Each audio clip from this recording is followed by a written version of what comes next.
Getting out of an abusive relationship early makes a huge difference. And I'm proud to say I did come in as a victim, but I am a survivor. Then I could see my mom. My mom was walking toward us. And I got excited. And I was like, there's my mom. And then he didn't stop. I'm trying to keep it together, I said. I gave in to the tears. And I hated that. It's not necessarily the easiest process. It's not necessarily the prettiest process, but it is the most effective process. Like, you can do this. I'm going to tell you 100% you can do this, and you're so worth it to do this. I'm sure losing any child is a real arrow through your heart, but you know, she was great. She was a friend and a family member and our daughter. There is one thing stronger in me than fear, and that's my determination. And now, here's your host, Jen Lee. Welcome back. This is Jen Lee, the creator and host of I Need Blue, Survivors Talk Surviving. Visit www.ineedblue.net for additional stories. As you listen, if the message moves you, share the story with friends and family. The more we share, the more we learn, and the more we can help. Please note, I Need Blue does contain sensitive topics which could be triggering. Please seek help if needed, and remember, you always come first. August, for some, represents back to school. I remember my mom taking my sister and I to Kmart to purchase all of our school supplies. We would do school clothes shopping, and slowly we had to go to bed a little earlier to get ready for the school schedule. I remember being excited to see my friends again, but the thought of starting over because it was a new year with tougher classes, new teachers, and new kids to deal with, there was some apprehension. Fortunately for me, I had my parents and my sister.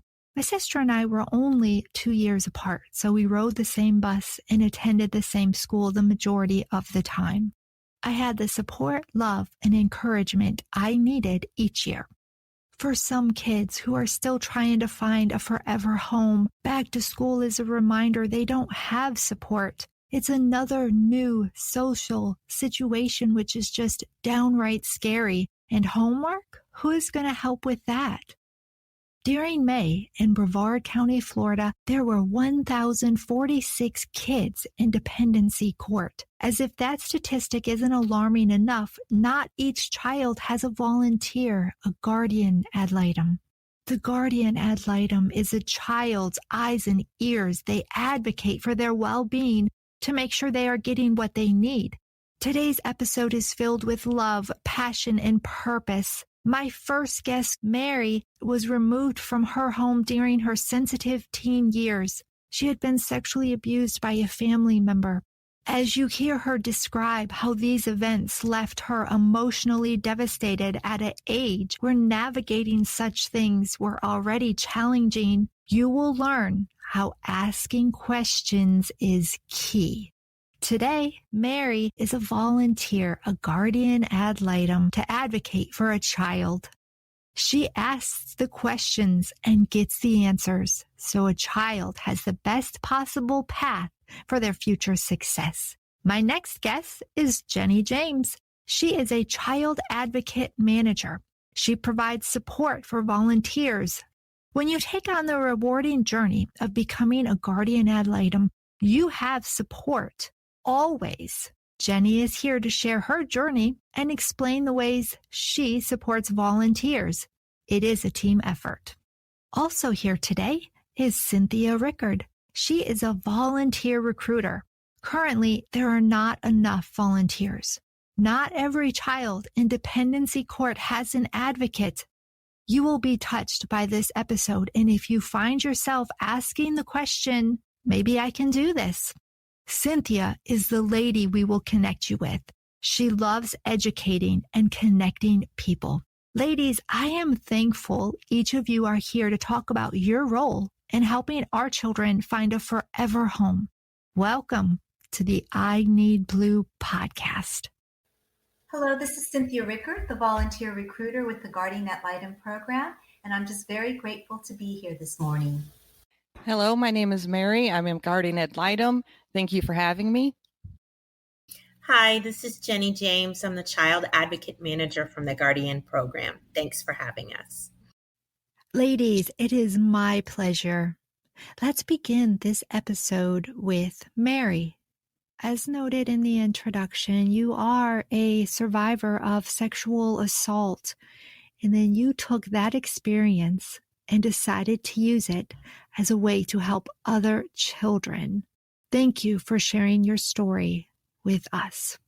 Yes, thank you. I really appreciate you having me. When I was 7 years old, I was sexually abused by a family member, and it was ongoing for a long period of time. As all secrets go, that one couldn't stay a secret, so family members, other members, close ones started to discover what was happening.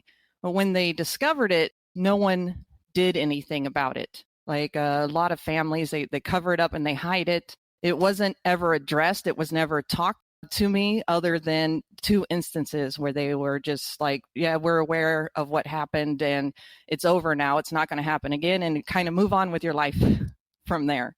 But what happens when you're so young, at the time I was 7, it changes who you are inside, and it changes your ability to bond with your own family, your ability to be part of the family.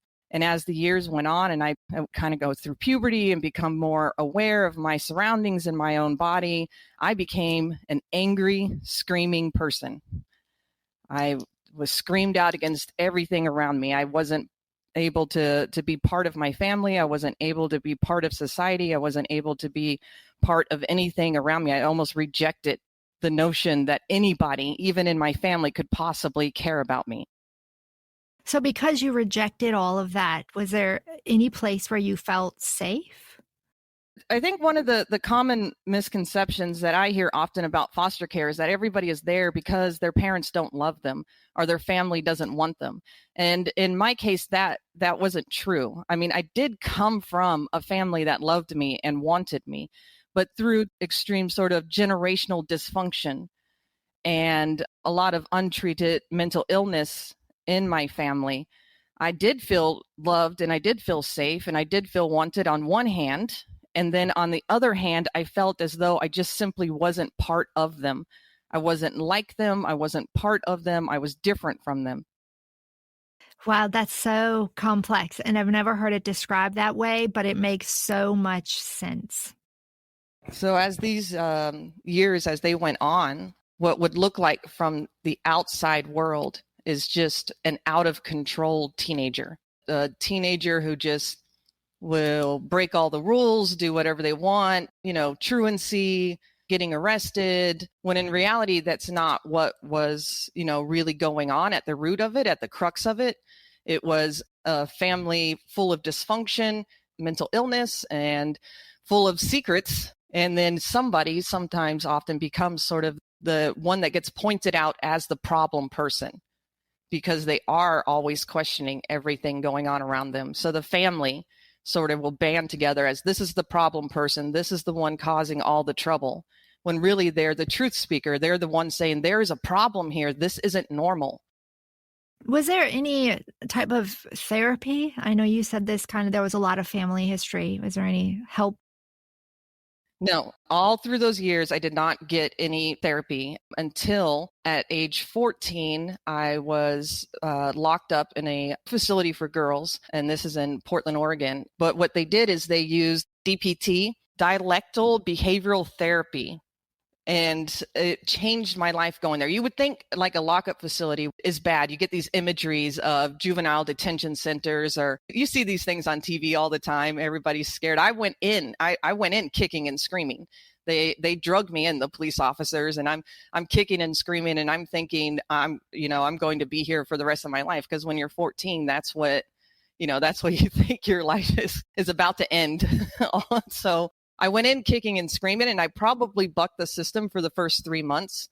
Ended up in isolation and a lot of time to spend and think about myself before I finally kind of gave myself over to the treatment. It changed the way I thought about things forever. It changed the processes and how I approach things and how I thought about them inside my own mind. I was supposed to be there until I turned 18, but through hard work with both me and my family had to dedicate 30 hours of treatment to the program. So they dedicated a lot of time also. So between me and my family, I got out 9 months. We hear news stories daily about children being removed from homes due to abuse, abandonment, or neglect. We assume there is a program that will speak up for these children. The Guardian Ad Litem office does just that. In Florida, Guardian Ad Litem provides the child with an attorney, a trained volunteer, and a certified child advocate manager. All three work together, focusing on the child's safety, welfare, and best interests. In what ways did it change you? First of all, I wasn't even asking myself questions before I went in there. I wasn't asking, why do I behave the way I behave? Why do I feel as though I am not a part of anything? Why do I have so much anxiety? Why do I have so much anger? And as a teenage girl, it happens often, but not in every case, but you become very sexually promiscuous if you've been sexually abused. You have no sanctity of self anymore. Why am I acting out in all of these ways? And they forced me to look inwardly and ask myself a lot of questions about who I am and why I'm behaving this way, and face it, front on, but not only face it by myself, but face it with my family. So they work to make you recognize your trauma and the memories. And I imagine they reinforced in you that what happened to you is not normal, that it wasn't okay, and it wasn't your fault. Absolutely. Absolutely. But they also taught you about what happens to your brain as a young child when you become sexually abused. That changes who you are and it changes your development. Even something as simple as other preteen girls, 10, 11 years old, who are starting to get excited about boys and they're talking about boys, but you already have all of this knowledge, but you can't share that with them. So suddenly you become a liar inside even your group of friends. You're pretending like you don't know. Everything's fake. You're pretending your way through the world. And then there's a lot of guilt and shame, not only from the abuse, but then everything that happens to cover up the abuse. There are several people who it gets buried and they don't remember the abuse until they have flashbacks. But it sounds like you kind of carried it top of mind for you, that it was just present all the time. Yes, I would definitely agree with that. It was not only present in my mind, but through smells, through sounds, through textures. It never left me. It was always there. And then the feeling that I was part of the perpetration of that abuse, like I was part of it because it was treated like a dirty secret. And in my mind, if you were a victim, why would everybody try to cover it up like that? Another thing that they taught me about in therapy that's not very often discussed is that your body is a human body. And so sometimes it's going to respond to stimulus. In my case, I remember responding to the stimulus of the abuse at 7 years old. There were parts of it that I found enjoyable. That is something that creates an even bigger feeling of shame inside your own mind, because now that the perpetrator has made you, as a young child, enjoy the feeling of what's happening. So you now feel like you're part of it. Instead of being something that's happening to you, you feel like you become part of the abuse. So age 14, you found this treatment that was just so helpful to you. And I'm thankful for you that you found that as well. Your parents were involved in the process. Is that correct? That's correct. Before I went there, I spent a few years in foster care, and I never had a guardian. I'm not sure if it just, at the time, this was Portland, Oregon, so I'm not sure if it just wasn't common use in the 90s or if they just didn't have any available.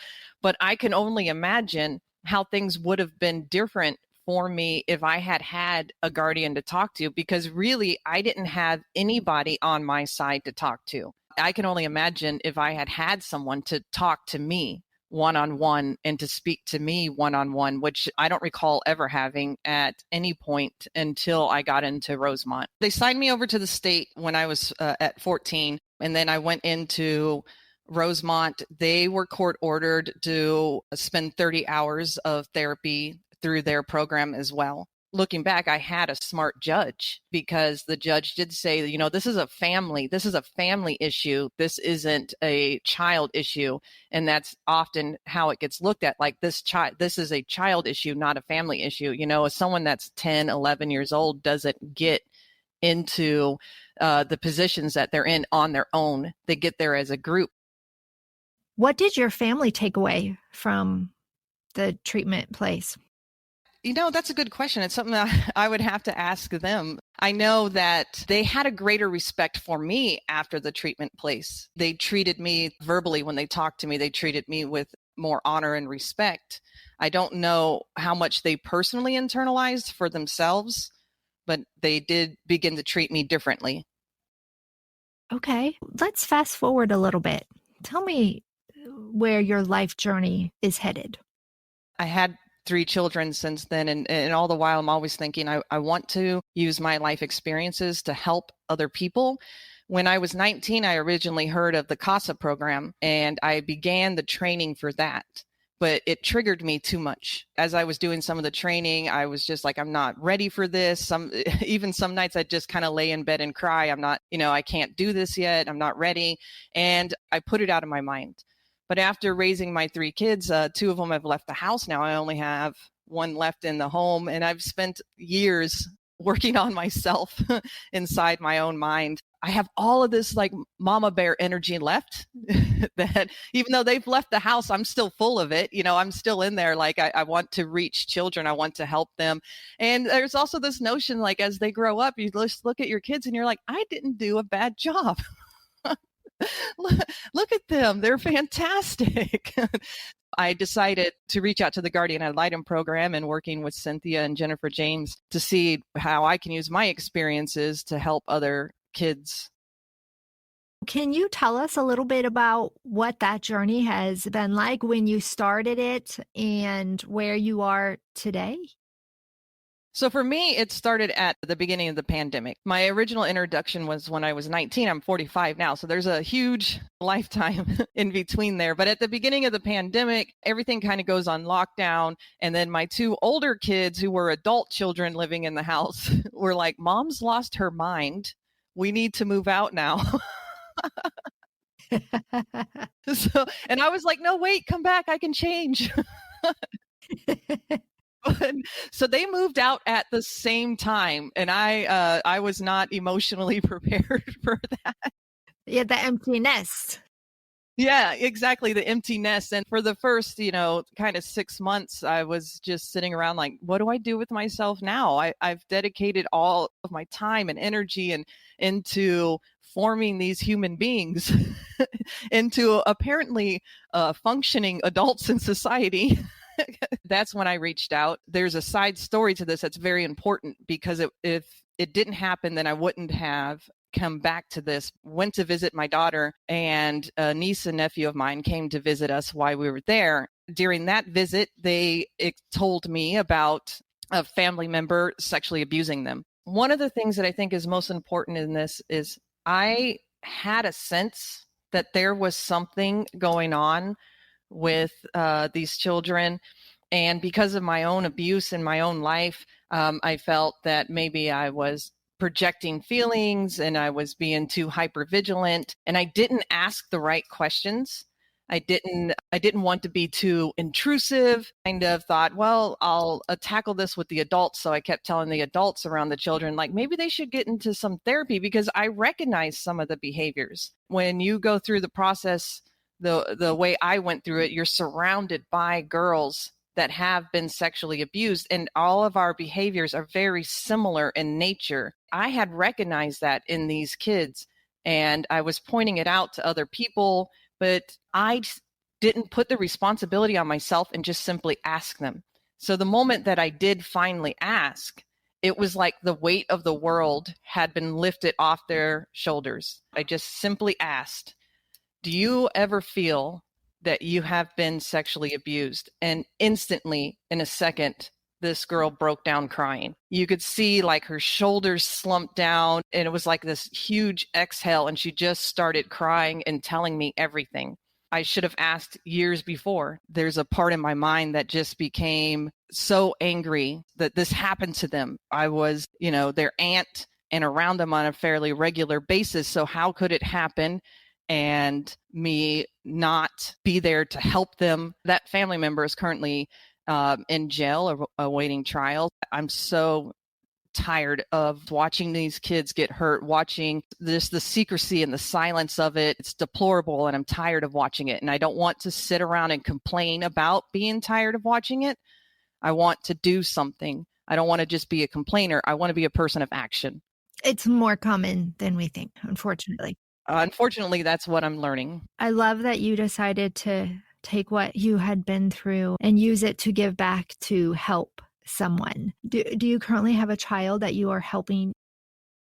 Oh, I am working on my first case. I'm very lucky to be working on the case that I'm working on because from my understanding, there are some very intense cases to work on, but I'm working with a lovely family right now, going through the process of everything they need to do to get reunified. I mean, that's the ultimate goal. If that's a possibility, is to reunify a family. And like I said, the common misconception is that these children are unloved or unwanted. And not that that isn't always the case. Sometimes families are full of dysfunction and they're full of their own demons that they need to face those head on so that they can be reunified.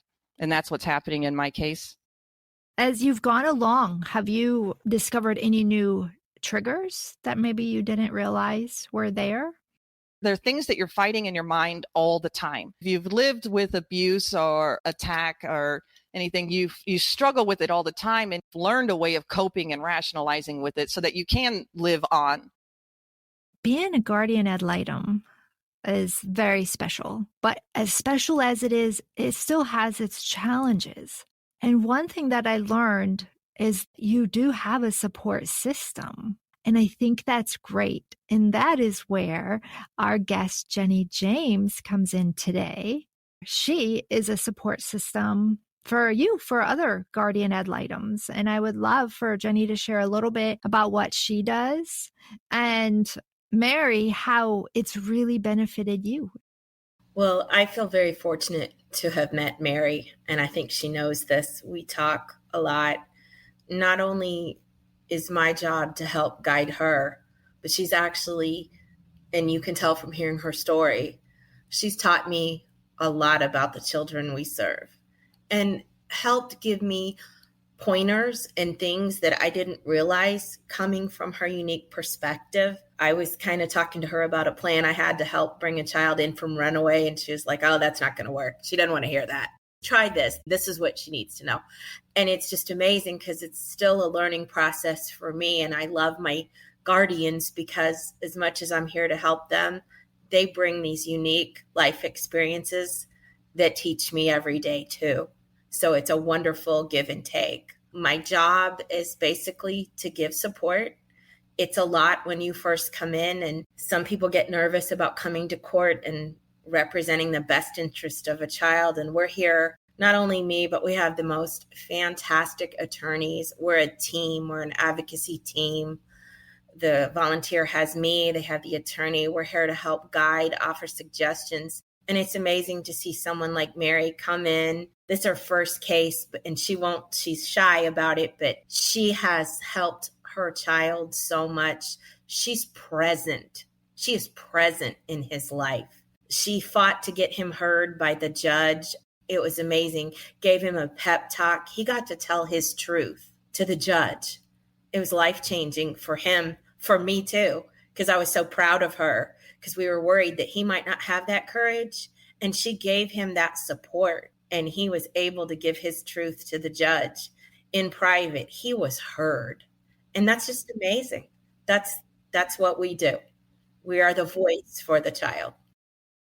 Oh, I think that's great. I love that. And Mary, can you share then? Because apparently you're holding back on how great, how great you're doing. And I'm going to put you on the spot. It's my first case, so I don't usually feel like I'm doing great. I usually go to Jennifer James, and I'm like, "What would you do now?" And then she's like, "You know what I would do now is this, this, and this," and then and then that's what I do. So normally, I still have a lot of questions, and I fall back on Jennifer James' advice because she's far more experienced than I am. I have to imagine, though, that you will always have questions. And I think that's why that having a support system for you is awesome. So, and I think each case is going to be different, extremely different. Listening to some of the other guardians, they have cases that, I haven't come into contact with yet because I've only come into contact with one. and this case has its own layering involved in it that's separate from all the others. What has surprised you the most? I know it's your first one, but the reality is every Guardian Ad Litem is going to have their first one. Is there something that maybe you didn't expect that happened? I would say what has surprised me the most is the need to people please. It's my job to work for the child and to focus on the child. And then I wasn't really quite prepared for the bombardment of other people in the child's life coming at me with their needs also. And then I have to constantly remind myself that I'm here for the child. I have to focus on the child's needs, so if mom's upset about this, or dad's upset about this, or grandma's upset about this, I have to stay focused on what is in the best interest of the child. I do hear them out, and if it's possible, and if it aligns with the best interest of the child, then, I'll put my attention to it. But ultimately, I have to stay focused, and I can't be, a people pleaser. I can't make everybody happy. I hear a lot of collaboration between you two and really putting the needs of the child first, which is exactly what it is you're supposed to do, why you're so special and why we need more of them, right? Mary, we got to hear your story and what propelled you into really the passion for being the Guardian Ad Litem. Jenny, do you want to share with us a little bit about how long you've been doing what you're doing and maybe something that inspired you to get where you are today? Absolutely. I have been with the program 5 years. I was a volunteer previously, much like Mary. My children have left the nest, and I knew I just wasn't done helping children yet. I had a lot more to give.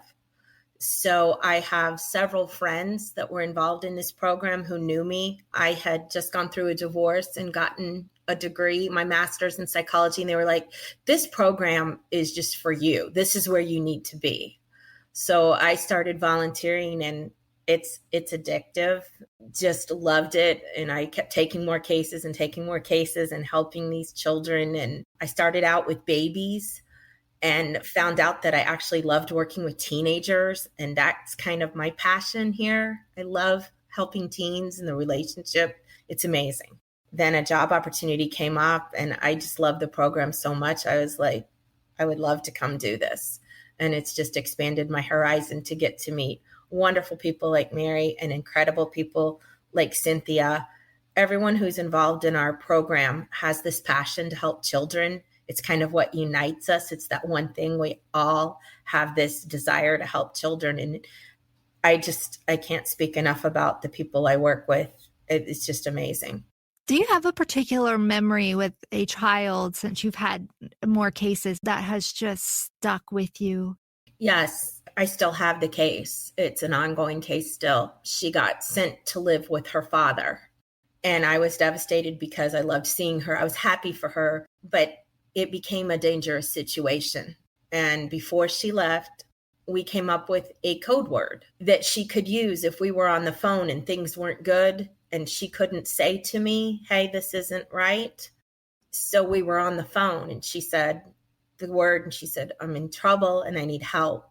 The case manager and I were able to get on the phone with the police out of state, get them to do a well check. And we found that the child was being abused, and we got her removed from the parent and got her to safety. And I still, to this day, it's something I feel very proud of, that we were able to have that trust with her, that she trusted me enough to know that I would get her out of trouble if she needed it. And we were able to do that. It's the trust we build with these children I think Mary said it specifically. They know we are there for them. It's just a very different relationship from any of the other organizations they come in contact with, because we are there to hear them. It isn't about what mom or dad want. We're really listening and able to do things to help that child. And I think that's what makes us unique and makes that relationship so special with these children. They know they can count on their guardian. Yeah. Now, in that instance, was she required to call and check in? We check in monthly with our kids. Usually most of us do it more often. It's you build a relationship. So she didn't have to tell me. I mean, she didn't, but she felt she needed to. And that's, like I said, building that relationship and having that trust and have her know that if she needed help, I would get it. It's an honor. It's a privilege that I carry today. I love that you used a code word. Is that standard practice then for you all, or? I was just thinking on my feet at that moment, just what I could do, because I knew it might be hard for her. And I'm sure Mary can speak to that too. Speaking about abuse in front of the people that are perpetrating, it's not always possible. So I just thought, well, if I could come up with a way for her to tell me something's wrong, if she can't say it. So that's just kind of something we came up with before she left. Have you ever thought of what it is like to be a child in a courtroom? When a child is removed from their home because of abuse, abandonment, or neglect, the Guardian Ad Litem office advocates for the child's best interests and represents them in court and in the community. The office uses a multidisciplinary team consisting of an attorney, a trained volunteer, and a child advocate manager.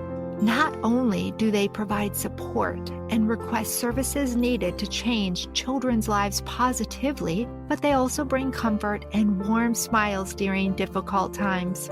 The Guardian Ad Litem office focuses on the child's legal needs and makes sure their voices are heard. Their focus is solely on the child. If you are passionate about children and want to make a difference in a child's life, you can help by becoming a Guardian Ad Litem volunteer. To learn more, reach out to recruiter Cynthia Rickard at 321-271-1304 or visit www.guardianadlitem.org. How do you deal with a case or situation where, let's say, a judgment has been made and the child is reunified with one of the parents, but inside your instincts are like, I'm not okay with this. This doesn't feel right. I feel like they're in danger, but this is the ruling that has come down. How do you deal with that, with not really feeling okay inside, but yet you have to follow these rules? Well, part of ours, we have to respect the process here. So if the judge feels it's time, and we have to respect that, and I do, but I am vigilant. I do my visits. I talk privately with the child. You know, we do have the ability to take the child out on outings. So maybe we'll go for a walk, or maybe we'll go for ice cream, and I'll get a chance to get a clearer picture. We observe visits. We are in the home. We're present. So you do get to have a check and balance. That's great. What has been your biggest takeaway since you started working with Mary? How incredibly giving our volunteers. She exemplifies just giving of herself, her time, her knowledge. I'm blown away daily by what I see from our volunteers. They're just incredible. The amount of time and dedication they give to these children, they inspire me daily, like I said. And so, Mary, for you, what is your biggest takeaway thus far from working with Jenny and soaking up all of her experience? Honestly, I don't know where she gets her energy or time from. She works on a lot of cases. Like currently I have one, and I'm still trying to wrap my brain around all of it. And I'm like, where in the world is she finding the time and energy for all of these cases? And that's why we really need more volunteers. So like someone like me, I'm new, so I can only take on one case while I'm learning. If we don't get more volunteers, then people have to take on more than, a lot of cases, and they don't have the time and energy to spread out like they want to and really focus. We're a volunteer-based organization, so that's our focus. We want to get as many wonderful people like Mary assigned to these wonderful children. Cynthia, who is the recruiter, because as both of these ladies agreed, there is not enough volunteers. So you play a very essential role in helping children as well. Can you tell us a little bit about yourself and what inspired you to join this program? So I had been at home with my kids till they kind of got a little bit older, and I decided I wanted to go back to work, but of course do something meaningful.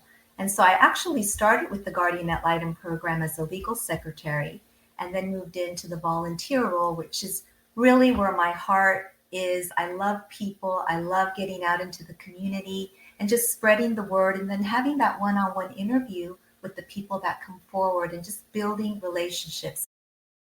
And how do you find volunteers? What we have found is that word of mouth truly is our number one way of recruiting more people, because, like Mary will say, oh my goodness, this has really transformed my life. She'll talk about maybe something that's motivated her. And so it encourages other people to step forward. But we're also out in the community, and obviously during COVID, we weren't, but just recently we're able to get out, say, to farmers markets, to libraries. So wherever we can get plugged in, we go. And when you're talking to people, what is the biggest objection, I suppose you could say, as to why they feel they could not become a guardian ad litem? I think for most people, they think, do you need a special credential, or I'm not a parent, right? And I'm going to be dealing with kids. And so they might feel like they might not be a good fit for our program. But all you really need is an open heart and an open mind. And then we are going to give you the trainings to empower you to just be the best advocate possible. Mm-hmm. Can you explain a little bit about what that process is like? Like, let's say tomorrow somebody came to you and said, you know what, I want to be a guardian ad litem. What do I need to do? How long is the process? You do need to be 21 and pass a level 2 background check that is free of charge to you. And then we are going to provide you with all of these trainings. So it's a comprehensive training. It's 30 hours.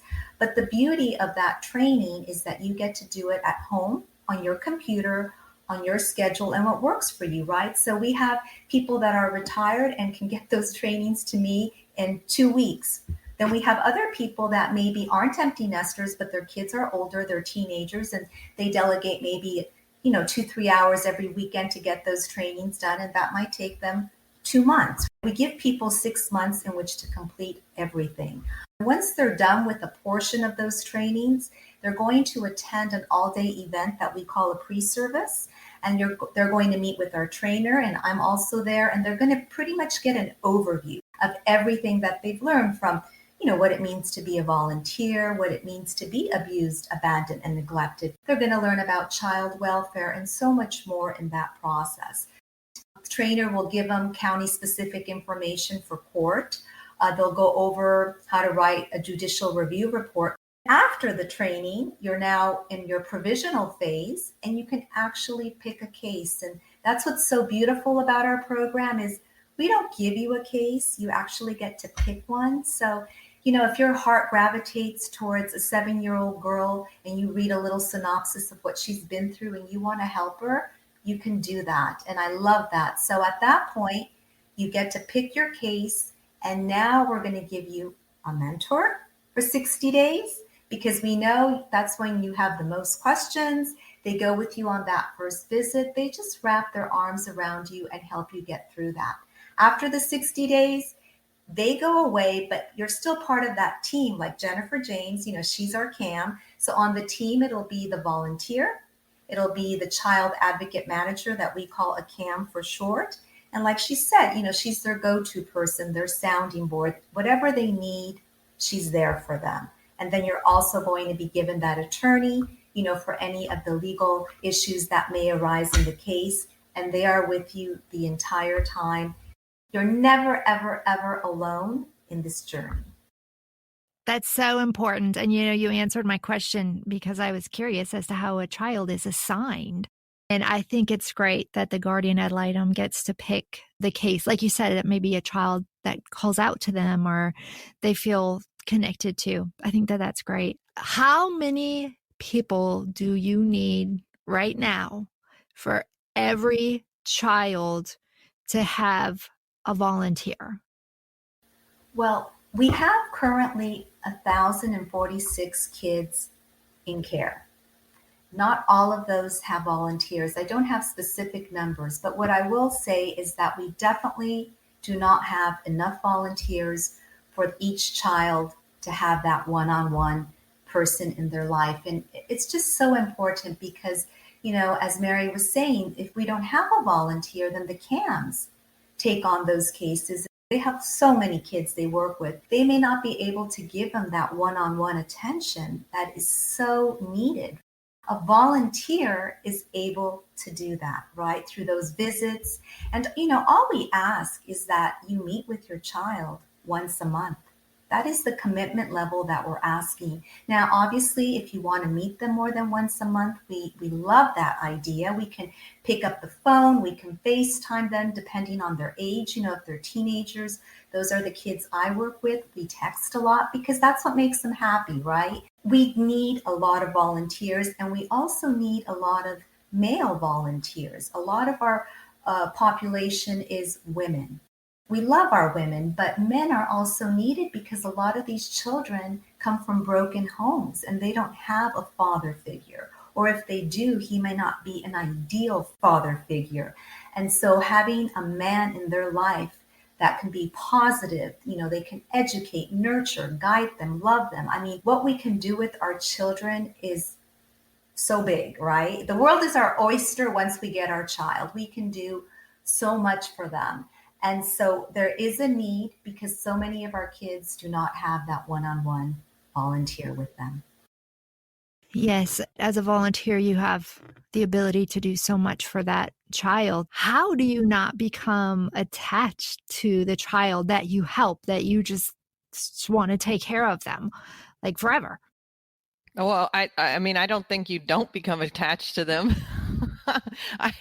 I love the child that I'm working with right now. I think there's always going to be a level of attachment, and that kind of helps propel you forward because you are filling in a spot in their life where they need somebody to feel attached to them. They need somebody to feel like they want to fight for them. That's what they need. And so, part of that is just sort of embracing that feeling, like I'm here for them. This is why I'm here, and get to know them, embrace it, and, move forward with that feeling in mind, because that's what they need.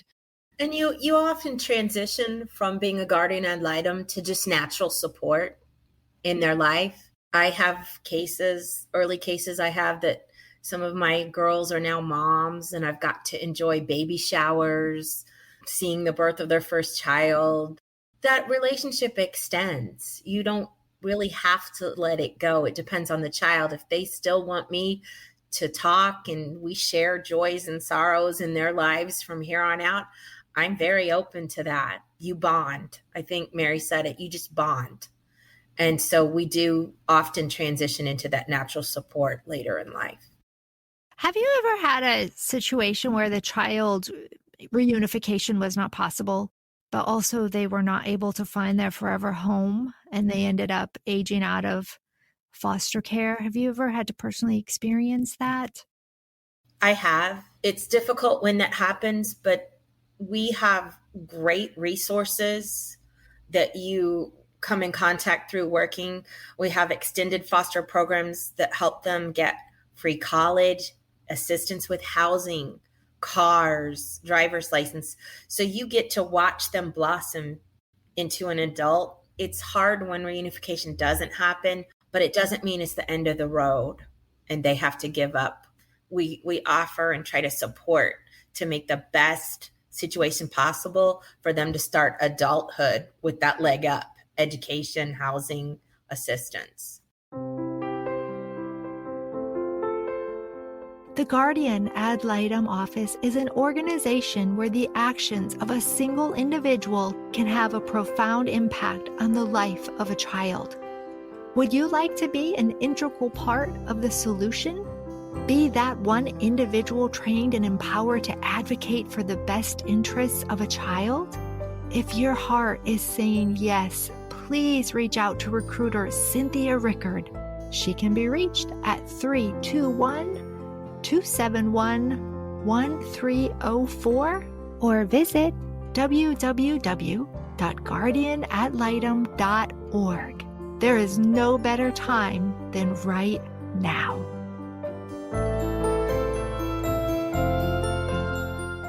If anyone's listening right now and their heartstrings are being pulled and they're like, I'd like to take the next step, look up the Guardian Ad Litem program, because like I said, there is a huge need for volunteers right now. Not all of our children have one-on-one volunteers.